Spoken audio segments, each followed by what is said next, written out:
There is something happening inside the body of almost every person over 50 that most people never think about. It is not pain. It is not a symptom you would take to your doctor. It is a slow, quiet rise in inflammation, the kind that does not make you feel ill, but over months and years, it is quietly breaking down your muscles, stiffening your joints, and making your legs feel heavier and less reliable than they used to be. And here is what most people get wrong about this. They assume that weaker legs, slower recovery, and feeling more tired is just what happens when you get older. That it is simply aging.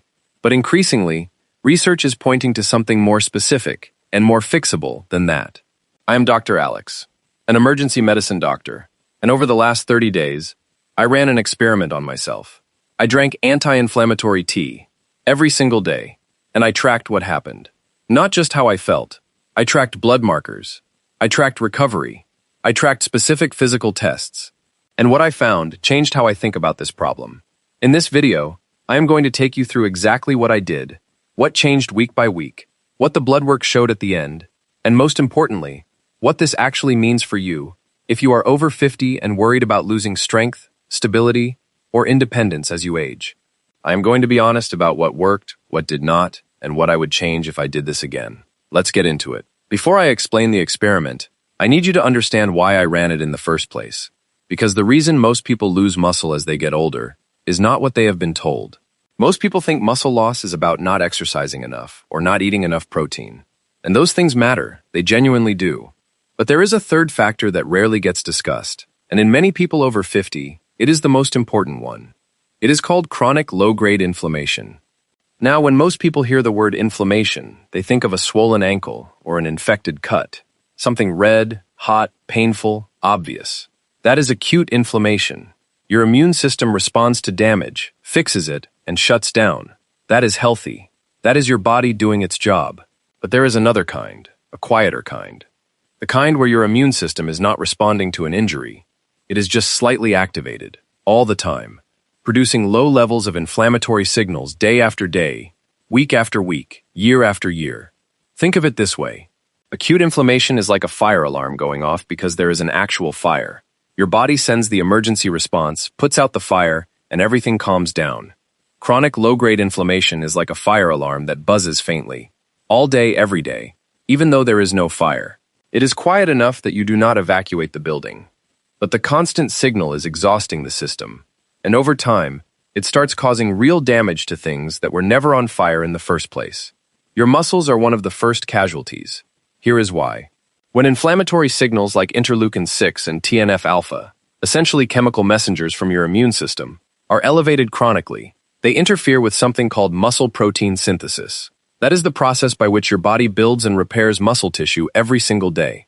Think of muscle protein synthesis as a construction crew. Every morning, that crew shows up to repair the wear and tear on your muscles, rebuild what has been broken down, and keep the structure strong.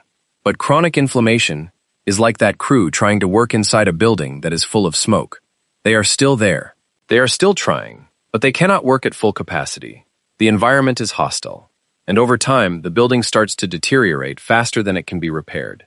That is what happens to your muscles when inflammation stays elevated for months or years. And the difficult part is, you do not feel it happening. You just gradually notice that your legs feel heavier, that you are more tired after walking, that standing up from a low chair has become harder, that your grip is not what it used to be. In emergency medicine, I see the downstream consequences of this all the time. Older patients who come in after a fall, and when you look at their muscle mass, their strength, their balance, you can see that this did not happen overnight. This was years of quiet decline. What we call sarcopenia, age-related muscle loss, is one of the strongest predictors of hospitalization, loss of independence, and even mortality in older adults. It is one of the things that worries me most because by the time it becomes obvious, it is much harder to reverse. But here is the part that matters. A significant portion of that decline is driven by inflammation. And inflammation, unlike aging itself, is something you can actually influence. Which is what made me want to test this. I had been reading research on anti-inflammatory compounds for years.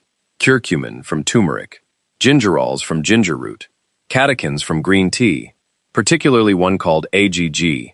The evidence on these compounds is genuinely interesting, not miracle cure interesting. Not this fixes everything interesting, but This consistently reduces specific inflammatory markers in controlled trials. Interesting. That is a meaningful difference. And it is the kind of evidence that actually changes my thinking as a doctor. And I noticed something in my own routine. I was drinking 3 to 4 coffees a day. I was not sleeping well, a common pattern with shift work in emergency medicine. My recovery from exercise felt slower than it should. My morning stiffness lasted longer than I would have liked. And when I had routine blood work done, my CRP, that is C-reactive protein, one of the most widely used markers of systemic inflammation, was elevated. Not dangerously high, but higher than I wanted it to be. Higher than I would have been comfortable with in a patient. So I decided to do something simple. Replace one of my daily coffees with a specific anti-inflammatory tea and add a second cup in the evening, every day, for 30 days. And I would track what happened, not just subjectively, but with measurable data. Here is what I want to be clear about before I go any further. This is a self-experiment with a sample size of 1. Me. I am not claiming this proves anything in the way a randomized, controlled trial proves something. What it does is give me, and hopefully you, a real-world picture of what these compounds actually feel like and look like when applied consistently in ordinary life. And I will fill in the gaps with the research that already exists. That is the honest framing. Let me show you what I actually did. I kept this deliberately simple because I wanted it to be something anyone could replicate without needing anything special. The tea itself was a combination of 3 things. Fresh ginger root, about a thumb-sized piece, sliced thinly. 1 teaspoon of ground turmeric, or fresh turmeric root when I could get it, and a bag of good quality green tea. I would steep the ginger and turmeric in just boiled water for about 10 minutes. Add the green tea bag for the last 3 minutes, and then add a pinch of black pepper. That last part is important, and I will explain why in a moment. 1 cup in the morning instead of my second coffee. 1 cup in the evening, roughly an hour before bed. That was it. Now what I tracked. This is the part where being a doctor actually helped, because I knew which markers mattered and which ones were noise. Before day 1, I had baseline blood work done. CRP, my main inflammation marker. Fasting glucose, a basic lipid panel, and I recorded several physical benchmarks. Morning stiffness, how many minutes after waking before my joints felt fully mobile. Single leg balance, how long I could stand on one leg with my eyes closed. And a simple grip strength test using a hand dynamometer.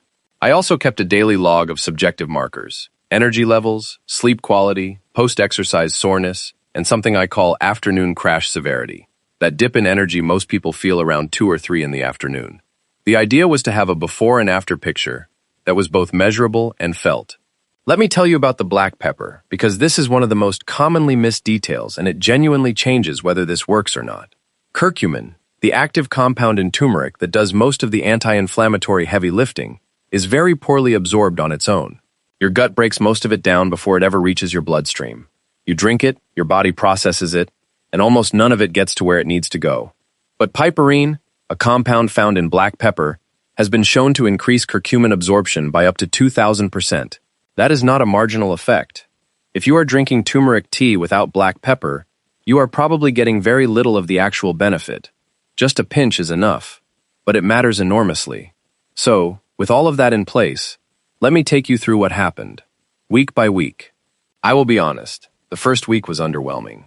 I expected to feel something dramatic, some kind of immediate improvement in energy or recovery. I did not. In fact, for the first 3 or 4 days, I felt slightly worse, a bit more fatigued than usual. Mild headaches on 2 of the days. My sleep did not improve. Now, before you think that is not a great start, let me explain why this makes complete biological sense. I had reduced my caffeine by about 1/3.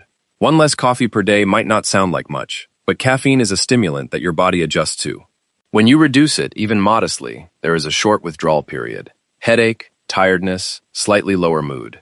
This is your adenosine receptors recalibrating. Adenosine is the molecule that accumulates during the day and makes you feel sleepy. Caffeine works by blocking it, by sitting in the receptor and preventing adenosine from doing its job. When you pull caffeine back, adenosine suddenly has more room to act, and for a few days, your brain has not adjusted to this new balance yet. So the first few days were not the tea failing, they were my brain normalizing. And this is genuinely important to understand, because if you try this and feel a bit rough in the first 3 to 5 days, the headache, the fatigue, that is not a reason to stop. That is your body recalibrating. It passes. By day 5 or 6, the headaches stopped. My sleep actually started to improve, I was falling asleep about 15 minutes faster and waking up less during the night. I suspect this was partly the reduced caffeine and partly the evening tea. Ginger contains compounds that may support the parasympathetic nervous system, the rest and digest branch of your autonomic system, the branch that helps you wind down. And here is the first thing I noticed that surprised me. My morning stiffness, that window after waking when my joints feel tight and creaky before they loosen up, was already a few minutes shorter. I went from an average of about 22 minutes to around 16 minutes by the end of week 1. I want to be careful here. 1 week is too short to make big conclusions. Some of this could be placebo. Some of it could be the sleep improvement cascading into better recovery. I would not hang a medical claim on 1 week of data, but it was enough to make me pay closer attention going into week 2. And week 2 is where things started to get genuinely interesting. By the middle of week 2, 2 changes became consistently noticeable. The first was recovery after exercise. I exercise regularly, a mix of resistance training and walking, and I had been tracking how sore I felt in the 24 to 48 hours after a session. By week 2, my soreness was measurably lower. Not gone. I still felt the work I had done, but the intensity and duration of that soreness reduced noticeably, particularly in my legs. This lines up with something the research shows very clearly. A meta-analysis published in the Journal of Clinical Medicine looked at multiple trials of curcumin supplementation and found that it consistently reduced markers of exercise-induced muscle damage and delayed onset muscle soreness. The proposed mechanism is that curcumin inhibits NF-κB, which is a protein complex that acts as a kind of master switch for inflammatory gene expression. When NF-κB is overactive, your body produces more inflammatory cytokines, more of those chemical messengers that interfere with repair and recovery. Curcumin helps dial that switch down, and ginger works through a similar but slightly different pathway. Gingerols, the bioactive compounds in fresh ginger, have been shown to inhibit COX-2 enzymes. These are the same enzymes targeted by common anti-inflammatory drugs like ibuprofen. Now, the effect is gentler than a pharmaceutical dose. Nobody is saying ginger tea replaces medication, but as a daily, consistent input, it provides a low-level anti-inflammatory effect that compounds over time. Think of it like this. A single dose of ibuprofen is like turning off a loud alarm. It works. It is immediate, but you would not take ibuprofen every day for years. The side effects make that a bad idea. Ginger tea every day is more like slowly turning down the volume on background noise. It is subtle. You do not notice the change minute by minute. But after a couple of weeks, the room is noticeably quieter, and your body can hear itself think again. For chronic, low-grade inflammation, the kind that quietly degrades your muscles over years, the background noise approach may actually be more appropriate than the alarm approach, because it matches the nature of the problem. The problem is slow and constant. The solution should be too. The second change in week 2 was energy. Not a dramatic surge. Not the kind of thing a caffeine hit gives you where you feel it spike and then crash 2 hours later. More like a leveling out. The afternoon dip I mentioned earlier, that reliable slump around 2 or 3 p.m., became less severe. My energy felt more even across the day. Less highs and lows, more of a steady line. I suspect this was partly the green tea. Green tea contains L-theanine, an amino acid that promotes a calm, focused kind of alertness, without the spike and crash pattern of coffee. Combined with the modest caffeine still present in green tea, it produces what some researchers describe as alert relaxation. I realize that sounds like a contradiction, but if you have experienced it, you know exactly what I mean. You feel sharp but not wired, focused but not anxious, present but not jittery. By the end of week 2, my morning stiffness was averaging about 11 minutes, down from 22 at baseline. That is a 50% reduction in just 2 weeks. And this is where I want to stop and explain something that most people miss about morning stiffness, because it is actually a much more important marker than people realize. Morning stiffness is not just feeling creaky. It is not just getting old. It is one of the most reliable clinical indicators of systemic inflammation, particularly in joints and the surrounding soft tissues. When you sleep, your body enters a rest state, and inflammatory fluid can accumulate around joints. Your circulation slows. Products of inflammation pool in the tissues. The duration of stiffness when you wake up is roughly proportional to how much inflammatory activity is happening in those tissues overnight. Rheumatologists, joint specialists, actually use morning stiffness duration as a diagnostic and monitoring tool. They ask patients how long does it last, because the answer tells them something real about what is happening at the tissue level.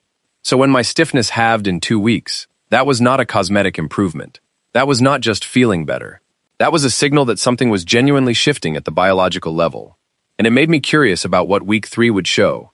Week 3 is when I would describe the changes as no longer subtle. 3 things stood out. First, my single-leg balance test improved. At baseline, I could stand on one leg with my eyes closed for about 18 seconds on average before losing my balance. By week 3, I was consistently holding 26 to 28 seconds. Now, balance is not purely a muscle issue. It involves proprioception, which is your body's sense of where it is in space. It involves your vestibular system in your inner ear.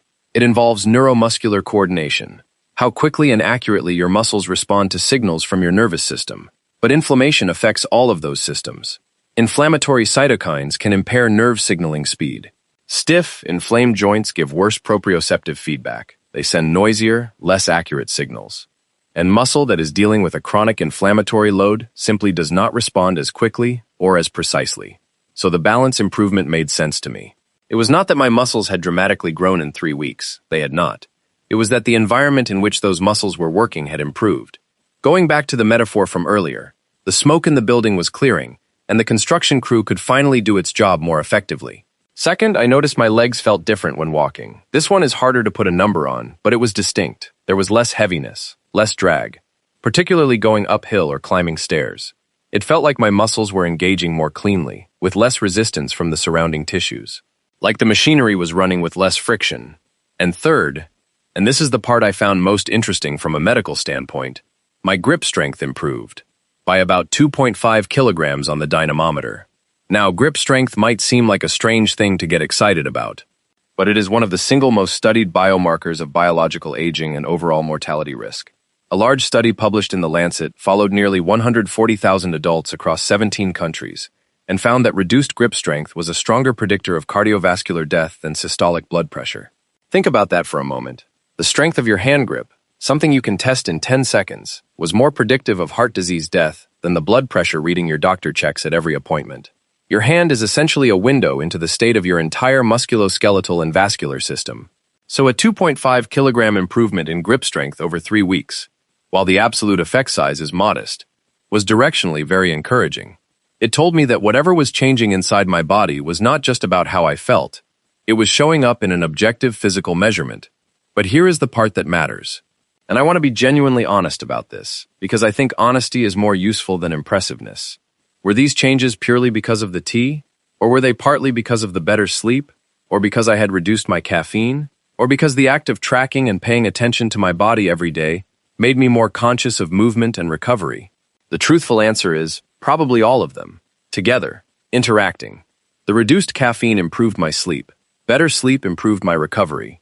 The anti-inflammatory compounds likely reduced my baseline inflammatory load, and the daily tracking made me more attuned to my own body. That is not a weakness of the experiment. That is actually how good health habits work in real life. They stack. One change creates the conditions for other changes. You rarely get a single variable outcome in the real world. The important question is not, which single thing caused this? The important question is, does this combination of changes produce a meaningful direction of travel? And in my case, it clearly did. Which brings me to week 4 and the blood work. On day 28, I had my blood repeated. Same lab, same time of day, fasting. Same conditions as the baseline draw. My CRP, C-reactive protein, the inflammation marker I was most interested in, dropped. At baseline, it was 3.1 milligrams per liter. At 30 days, it was 1.4. To put that in context, the reference range for CRP is generally considered low risk, below 1.0, average risk between 1.0 and 3.0, and higher risk above 3.0. So I moved from the upper edge of the average range, almost into higher risk, down to solidly within average. A reduction of more than 50%. Now think about what CRP actually represents. It is produced by your liver in response to inflammatory signals circulating in your blood. It is not specific. It does not tell you where the inflammation is coming from. It is more like a smoke detector. It does not show you the location of the fire, but it tells you something is burning somewhere. When CRP is elevated, it means your body is running a higher inflammatory program than it should be. And when it drops, it means that program is dialing down. Is the drop purely because of the tea? Impossible to say with certainty in an uncontrolled experiment. The improved sleep, the reduced caffeine, the possibility that I was unconsciously making other small dietary adjustments. All of those could have contributed, but the direction and the magnitude are consistent with what the curcumin and green tea literature shows in controlled trials. So I am confident the tea was a meaningful part of the picture. My fasting glucose dropped slightly, from 5.4 to 5.1 millimoles per liter. Both values are within the normal range, so this is not a dramatic finding on its own. But it is directionally interesting, because chronic inflammation is closely linked to insulin resistance. When inflammatory signaling is chronically high, your cells become less responsive to insulin. They start ignoring the signal to take in glucose.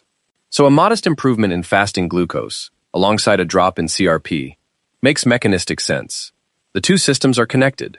Reduce the inflammation, and you make it slightly easier for your body to handle blood sugar properly. My lipid panel, cholesterol, LDL, HDL, triglycerides, was essentially unchanged, all within a few decimal points of where they started. I was not surprised. Lipid profiles tend to take longer to shift meaningfully, and the compounds I was testing are not primarily lipid-modifying agents. That is not what they do. So here is my overall assessment, being as clinically objective as I can.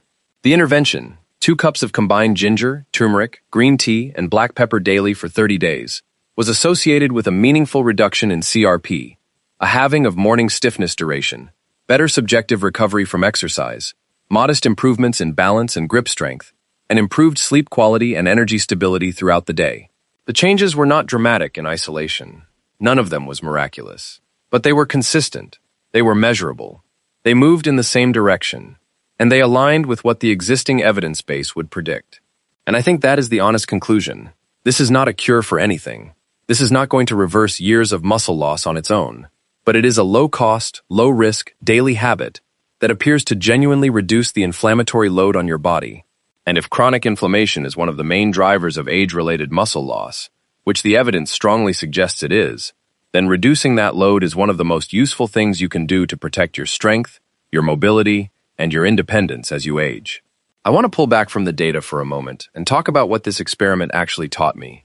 Because the deeper lesson is not about tea, it is about something bigger. Most people are focused on the big interventions, the gym program, the protein supplement, the complicated stack of pills, and those things have their place. I am not dismissing them. But what gets completely overlooked is the background environment in which your body is trying to build and maintain itself. You can eat all the protein you want. You can do resistance training 3 times a week. But if your body is running a constant, low-grade inflammatory program underneath all of that, you are fighting an uphill battle. It is like trying to paint a wall while someone behind you is quietly peeling the paint off. The work you put in does not stick as well as it should. Your effort is real. Your intention is good. But the environment is working against you. And here is what worries me. In emergency medicine, I see people who did many of the right things. They stayed active. They ate reasonably well. They kept moving. But they still ended up frail. They still ended up with a fall that broke a hip. They still ended up losing independence earlier than they should have. And when I look at their history, the thread that keeps showing up, again and again, is unaddressed, unmonitored, low-grade chronic inflammation, often reflected in slightly elevated CRP levels that nobody ever flagged as important because they were technically still within range. This is the problem with how we think about reference ranges. A CRP of 2.8 is technically normal. Your doctor might glance at it and say it is fine. But it is not optimal. And over 10, 15, 20 years, that slightly elevated baseline is quietly working against your muscles, your joints, your blood vessels, and your brain. Not loudly, not dramatically, just persistently, steadily, in the background. So the real takeaway from this experiment is not drink this tea and your muscles will grow. That would be a misleading oversimplification. The real takeaway is this. If you are over 50, your inflammatory environment matters enormously for your muscle health, your joint health, your balance, your energy, and your long-term independence. And it is something you can actually influence, not with a dramatic intervention, not with something expensive or complicated, but with simple, consistent, daily habits that lower the inflammatory noise your body is dealing with. Tea is one of those habits. Walking after meals is another. I have talked about that in previous videos. Sleep quality is another. Reducing ultra-processed food is another. Managing chronic stress, however you do that, is another. None of these is dramatic on its own. None of them will make a headline. But together, consistently, over weeks and months, they create a lower inflammation environment in which your body can do what it is already trying to do: maintain, repair, and rebuild your muscle, your connective tissue, your cardiovascular system. You are clearing the smoke from the building so the construction crew can finally work properly. And that brings me to what this means for you practically. If you are watching this and you are over 50, or you have a parent, a partner, someone you care about who is, here is what I would suggest. You do not need to do exactly what I did. You do not need to track blood markers or use a dynamometer. You do not need to be precise about this. What you need is the pattern, not the prescription. The pattern is this: find one low-cost, low-friction, anti-inflammatory habit that you can do every single day without needing willpower or motivation. Something that fits into your existing routine rather than fighting against it. For me, it was tea. 2 cups a day. It took 5 minutes to prepare. It replaced something I was already doing, an extra cup of coffee, so it did not add time to my day. It added ritual, it added calm, and it happened to deliver biologically active compounds that reduced my inflammatory load over time. If you want to try the same tea, here is the practical version. A thumb-sized piece of fresh ginger, sliced thinly, 1 teaspoon of ground turmeric, or a couple of slices of fresh turmeric root, steeped in hot water for about 10 minutes. Add a green tea bag for the last 3 minutes. A pinch of black pepper. Do not skip it. That is what makes the curcumin actually absorbable. A squeeze of lemon or a small spoonful of honey if you prefer sweetness. 1 cup in the morning, 1 in the evening. That is the entire intervention. But if tea is not your thing, if you genuinely do not enjoy it, that is completely fine. The principle is the same regardless of the vehicle. The goal is to reduce chronic inflammatory input consistently, not perfectly. An anti-inflammatory meal, a 15-minute walk after eating, better sleep habits, less ultra-processed food. These all work on the same system. You are looking for the direction of travel, not the specific road. Here is what I would encourage you to track, though, because tracking is what turns a vague intention into actual information about your body. You do not need blood work to notice changes. Although, if you are curious, asking your doctor to check your CRP at your next routine appointment is a very reasonable request. It is a standard test, it is inexpensive, and it gives you a real number to work with. At home, there are 4 things worth tracking. 1. Morning stiffness. How many minutes after waking before your joints feel fully mobile and you are moving without that initial creakiness? Write it down each morning. Do not obsess over any single day. Look at the trend over 2 weeks. 2. Single leg balance. Stand on one leg near a wall or countertop for safety, close your eyes, and time how long you can hold it before you need to put the other foot down or grab for support. For someone over 60, under 10 seconds is worth mentioning to your doctor. If yours is improving week over week, that is a genuinely good sign. 3. Energy pattern across the day. Does your energy crash hard in the afternoon, or does it hold relatively steady from morning to evening? This is a rough but useful marker of metabolic and inflammatory stability. If the crashes are getting less severe, something is working. 4. Recovery from physical activity. After a walk, after gardening, after climbing stairs, how long does it take before you feel fully recovered? Hours? The rest of the day? The next day? If you are tracking this over weeks, a downward trend, faster recovery, is a meaningful signal. You are not looking for perfection with any of these. You are not trying to hit a specific number. You are looking for the direction of travel. If these markers are slowly, steadily improving over 2 to 4 weeks, you are on the right track. And if nothing changes after a month of consistent effort, that is useful information too. It does not mean you have failed. It might mean your inflammatory driver is coming from somewhere else. Poor sleep quality that has not improved. Excess visceral fat, the fat stored around your internal organs, which is one of the most powerful drivers of chronic inflammation, an underlying condition that has not been identified yet, or simply that you need more time. Bodies do not change on a schedule. They change in a direction. Let me bring this all together. Muscle loss after 50 is not just about exercise and protein. It is about the inflammatory environment your muscles are living in. Chronic low-grade inflammation, the kind you do not feel, the kind that does not show up as a symptom, quietly interferes with your body's ability to build, maintain, and repair muscle tissue. Over years, that interference becomes the difference between staying strong and independent and gradually losing your footing. Over 30 days, I tested whether a simple daily anti-inflammatory tea, ginger, turmeric, green tea, and black pepper, could shift that environment. And the answer, based on what I measured, was yes. Not dramatically, not miraculously, but meaningfully and consistently. My CRP dropped by more than half. My morning stiffness halved. My balance improved. My grip strength improved. My recovery felt easier. My energy was more stable. And the total cost of this intervention was a few minutes and a few pence per day. If you remember one thing from this video, remember this. Your body does not need perfection. It does not need expensive supplements or complicated protocols. What it needs is a lower inflammation environment. Every day, not just occasionally. Not intensely. Consistently. And that is something you can start building today, with the next cup you make.